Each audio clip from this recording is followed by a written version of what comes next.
வணக்கம். Welcome to R media. இன்றைக்கி நம்ம சேனலில் என்ன பார்க்க போகிறோன்னா, பேசிக் கம்ப்ளைண்ட் லெட்டர் ஃபார்மேட். பேசிக்காக நீங்கள் ஒரு போலீஸ் ஸ்டேஷனில் போய் ஏதாவது ஒரு பொருள் காணாமல் போயிடுச்சு, இல்லைனா ஏதாவது ஒரு பர்டிகுலர் இஷ்யூக்காக கம்ப்ளைண்ட் கொடுக்க போகிறீங்கன்னா, அதோட பேசிக் ஃபார்மேட் தான் இன்றைக்கி நான் உங்களுக்கு சொல்லிக் கொடுக்க போகிறேன். நம்ம சேனலில் கடைசியாக போட்ட வீடியோவில் பேசிக் ரிக்வஸ்ட் லெட்டர் எப்படி கொடுக்கணும்னு போட்டிருக்கேன். ஸோ அந்த இன்ஃபர்மேஷன் யாருக்காச்சும் வேணும்னா டிஸ்கிரிப்ஷனில் லிங்க் கொடுக்குறேன், செக் பண்ணிக்கோங்க.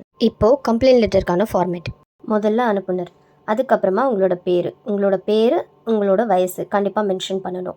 கம்ப்ளைண்ட் லெட்டருக்கும் நீங்கள் ரெக்வஸ்ட் லெட்டர் கொடுக்கறதுக்கும் கொஞ்சம் டிஃப்ரென்ஸ் இருக்கும். அனுப்புனரில் வந்து கம்ப்ளைண்ட் லெட்டரில் உங்களோட இன்ஃபர்மேஷன் கொஞ்சம் எக்ஸ்ட்ரா நீங்கள் ஆட் பண்ணுற மாதிரி இருக்கும். நெக்ஸ்ட் லைனில் son of or daughter of உங்களுக்கு என்ன வருதோ, நீங்கள் என்ன கேட்டகரியில் வருவீங்களோ அதை நீங்கள் மென்ஷன் பண்ணிக்கலாம்.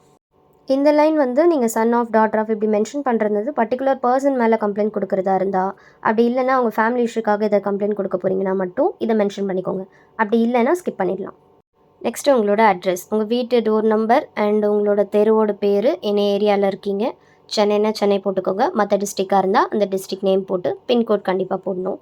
இதில் எக்ஸ்ட்ரா இன்னொரு இன்ஃபர்மேஷன், உங்களோட ஃபோன் நம்பர் கண்டிப்பாக மென்ஷன் பண்ணிக்கோங்க. பிகாஸ் நீங்கள் கொடுக்குற கம்ப்ளைண்ட்டை அவங்க என்கொயரி பண்ணிவிட்டு உங்களுக்கு இன்ஃபார்ம் பண்ணுறதுக்கு கண்டிப்பாக நீங்கள் ஏதாவது ஒரு காண்டாக்ட் நம்பர் கொடுக்கணும். ஸோ ஃபோன் நம்பர் கண்டிப்பாக மென்ஷன் பண்ணிக்கோங்க. அதுக்கப்புறமா பெறுநர், காவல் ஆய்வாளர் அவர்களுக்கு. இந்த இடமும் வந்து நீங்கள் கம்ப்ளைண்ட் கொடுக்க போகிற இடத்துக்கு ஏற்ற மாதிரி அந்த போஸ்டிங் நேம் வந்து மாறும். மேபி நீங்கள் ஒரு கமிஷனர் ஆஃபீஸில் போய் கம்ப்ளைண்ட் கொடுக்க போகிறீங்கன்னா அங்கே யார்கிட்ட கொடுக்க போகிறீங்க, காவல் உதவி ஆய்வாளர் அந்த மாதிரி மாறும், மேற்பார்வையாளர் இல்லைனா கமிஷனர்கிட்டே நீங்கள் டைரெக்டாக ஒரு கம்ப்ளைண்ட் கொடுக்க போகிறீங்கன்னா அவரோட நேம் போட்டு நீங்கள் மென்ஷன் பண்ணி அவர்களுக்கு அந்த மாதிரி நீங்கள் போடணும். இந்த இடம் வந்து நீங்கள் எந்த இடத்துல நீங்கள் கம்ப்ளைண்ட் கொடுக்க போகிறீங்களோ அதுக்கேற்ற மாதிரி அந்த நேம் வந்து நீங்கள் மாற்றி போட்டுக்கோங்க. நெக்ஸ்ட் லைனில் போலீஸ் ஸ்டேஷனுக்கு கண்டிப்பாக நேம் இருக்கும். அந்த ஏரியாவோட பேரோடு சேர்ந்து காவல் நிலையம் அப்படின்னு இருக்கும், அதை நீங்கள் மென்ஷன் பண்ணிக்கணும்.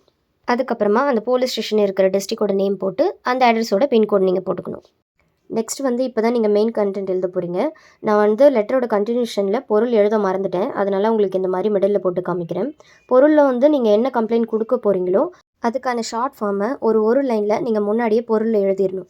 இப்போ இந்த லெட்டரோட கண்டென்ட் என்னென்னா, காணாமல் போன செல்ஃபோனை கண்டுபிடிச்சி தரத்துக்காக போலீஸில் நீங்கள் கம்ப்ளைண்ட் கொடுக்குறீங்க.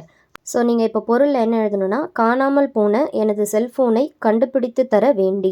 நெக்ஸ்ட் லைனில் நீங்கள் ஐயா வணக்கம்னு போட்டு இந்த இடத்துல என்னென்ன மென்ஷன் பண்ணணும்னா, மொபைல் ஃபோனை நீங்கள் கடைசியாக எப்போ பார்த்தீங்க, கடைசியாக எந்த நேரத்தில் யூஸ் பண்ணீங்க, எந்தெந்த இடத்துக்குலாம் போனீங்க, எந்த நாளில் காணாமல் போச்சு, எந்த நேரத்தில் காணாமல் போச்சு, இந்த மாதிரி இன்ஃபர்மேஷன்ஸ் எல்லாமே வந்து நீங்கள் இந்த கண்டென்ட்டில் எழுதணும்.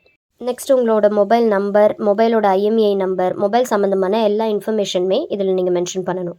ஐயா வணக்கம், நான் மேற்கண்ட முகவரியில் வசித்து வருகிறேன். இன்று காலையில் வேலைக்கு செல்வதற்காக தடம் எண் 26 பேருந்தில் பயணம் செய்தேன். காலை 9:30 மணிக்கு பேருந்திலிருந்து சென்ட்ரல் பேருந்து நிலையத்தில் இறங்கினேன். அப்போது எனது லேப்டாப் பையில் இருந்த எனது செல்போன் காணவில்லை. கடைசியாக பேருந்தில் ஏறும்போது செல்போனை பையில் வைத்தேன். என் செல்போனிற்கு உடனே தொடர்பு கொண்டேன். ஸ்விட்ச் ஆஃப் செய்யப்பட்டிருந்தது. எனது செல்போனின் தொடர்பு எண் மற்றும் IMEI எண் எல்லா விவரங்களையும் இக்கடிதத்துடன் இணைத்துள்ளேன்.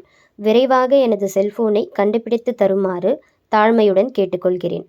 முடிச்சுட்டு இப்படிக்கு தங்கள் உண்மையுள்ள உங்களோட சிக்னேச்சர். இடது பக்கமாக இடம், சென்னைனா சென்னை, மற்ற டிஸ்ட்ரிக்ட்னா அந்த டிஸ்ட்ரிக்டோட நேம் போட்டுக்கோங்க. நாள் அப்படின்னு போட்டு அன்றைக்கி டேட்டை மென்ஷன் பண்ணிக்கோங்க. இவ்வளோதான். ஸோ இன்றைக்கி உங்கள் எல்லாருக்குமே ஈஸியான ஃபார்மேட்டில் கம்ப்ளைண்ட் லெட்டர் எப்படி எழுதணும்னு தெரிஞ்சிருக்கும்னு நினைக்கிறேன். ஸோ இதே மாதிரி நிறைய இன்ஃபர்மேஷன்ஸ் தெரிஞ்சுக்க ஆர் மீடியா சேனலை சப்ஸ்கிரைப் பண்ணுங்கள். வீடியோஸ் எல்லாமே ஃபுல்லாக வாட்ச் பண்ணுங்கள், ஷேர் பண்ணுங்கள் அண்ட் லைக் பண்ணுங்கள். தேங்க்யூ.